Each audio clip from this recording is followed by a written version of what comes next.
warahmatullahi wabarakatuh.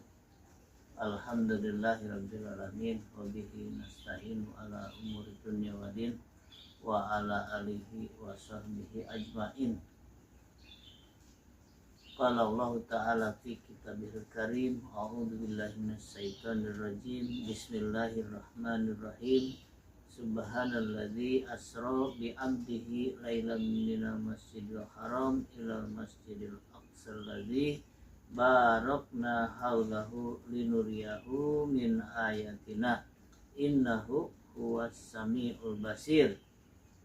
Maha suci Allah yang telah memperjalankan hambanya Muhammad pada malam hari dari Masjidil Haram ke Masjidil Aqsa yang telah kami berkahi sekelilingnya, agar kami perlihatkan kepadanya sebagian tanda-tanda kebesaran kami.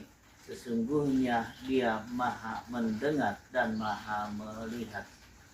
Hadirin rahimakumullah, pada hari ini saya ingin mengajak hadirin untuk berbicara tentang hal yang terjadi di Timur Tengah pada hari ini, karena kita melihat dari para pengamat yang telah menyampaikan pendapatnya berbagai macam, bahwa peristiwa yang terjadi antara Israel, Amerika, dan Iran itu bisa membawa kepada perang dunia ketiga. Kemudian apabila terjadi perang dunia ketiga, maka bisa jadi berakhir juga kehidupan di bumi ini. Apakah demikian? Nah, tentu kita harus melihat dari berbagai sudut di mana peristiwa itu akan terjadi. Yang pertama, tentu kita mengidentifikasi sebagai perang dunia ketiga apabila keterlibatan dunia itu masif, hampir seluruh dunia, terutama negara-negara yang memiliki kekuatan militer yang kuat ikut terlibat. Seorang pengamat mengatakan kita bisa mengidentifikasi sebagai perang dunia ketiga apabila Rusia dan Cina ikut serta di dalam perang tersebut. Selama yang terjadi hanya Amerika, Israel, dan Iran saja, maka itu tidak bisa diidentifikasi sebagai perang dunia ketiga. Nah, yang ingin saya komentari adalah apa yang akan terjadi jika Amerika atau Israel atau Iran menggunakan senjata nuklir di dalam perang ini. Ini yang perlu digarisbawahi, bahwa senjata nuklir yang sekarang itu menurut teori yang saya miliki berbeda dengan bom atom yang digunakan Amerika meluluhlantakkan Hiroshima dan Nagasaki, di mana bahan yang digunakan pada bom atom Hiroshima dan Nagasaki itu adalah hidrogen, ya, hidrogen yang bersifat radioaktif, yang dia bisa juga pecah. Tetapi hasil dari pecahan itu bukan radioaktif lagi, tapi dia menjadi unsur yang stabil, sehingga dia tidak menimbulkan efek yang berbahaya lebih jauh, hanya karena energi yang sangat besar melelehkan material yang ada di sekitar ledakan tersebut. Tapi kalau senjata nuklir yang berbahan uranium itu meledak atau diledakkan, maka pecahan-pecahan unsur yang terbentuk dia masih bersifat radioaktif. Nah, ini yang mengakibatkan bahaya yang lebih jauh, karena unsur-unsur radioaktif yang dihasilkan dari ledakan nuklir itu juga bisa tersebar lebih luas di permukaan bumi. Tetapi apakah ini akan menjadi akhir dari kehidupan manusia di bumi? Ya, tentu itu juga tidak seperti itu, ya. Karena kalau itu yang terjadi berarti akan mengubah skenario akhir dari dunia ini.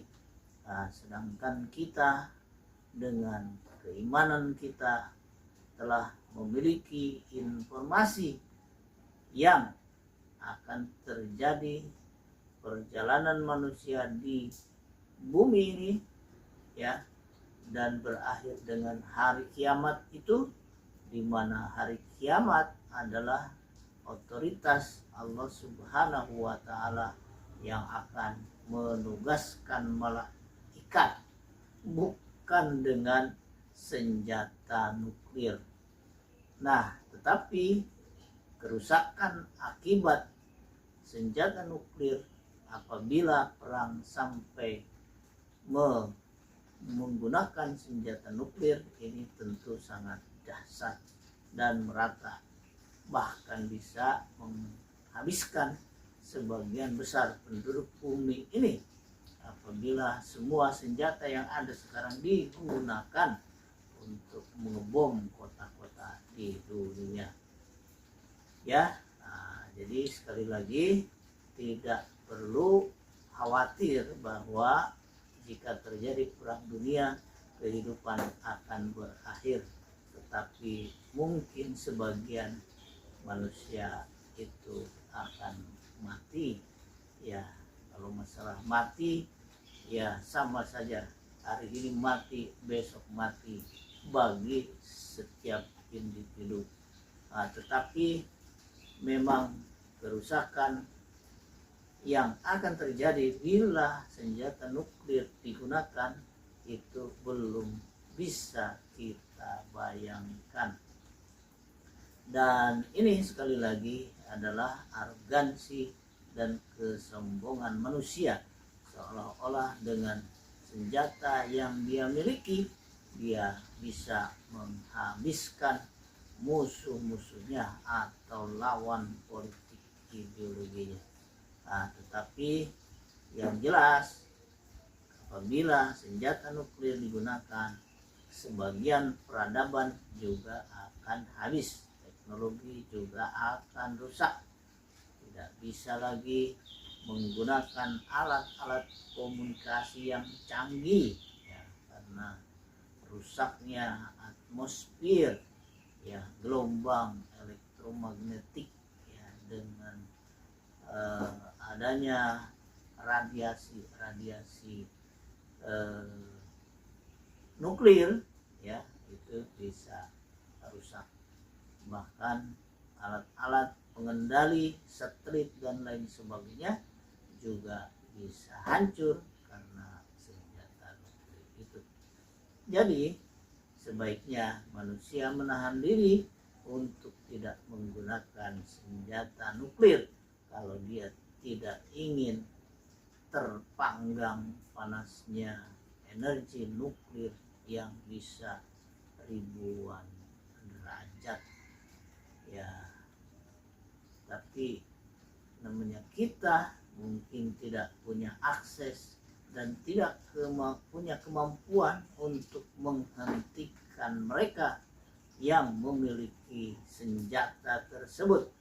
Jadi kita hanya menghimbau saja apabila mereka sadar bahwa kehancuran bukan bagi orang lain, tapi bagi mereka yang menggunakannya juga. Ya, demikianlah. Mari kita lihat perkembangan selanjutnya.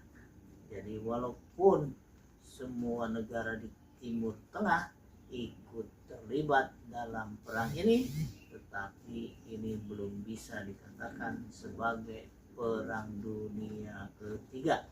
Jadi saya sependapat dengan ahli yang mengatakan disebut perang dunia ketiga apabila Cina dan Rusia sebagai pemilik kekuatan militer besar ikut terlibat di dalam perang antara Israel Amerika dengan Iran.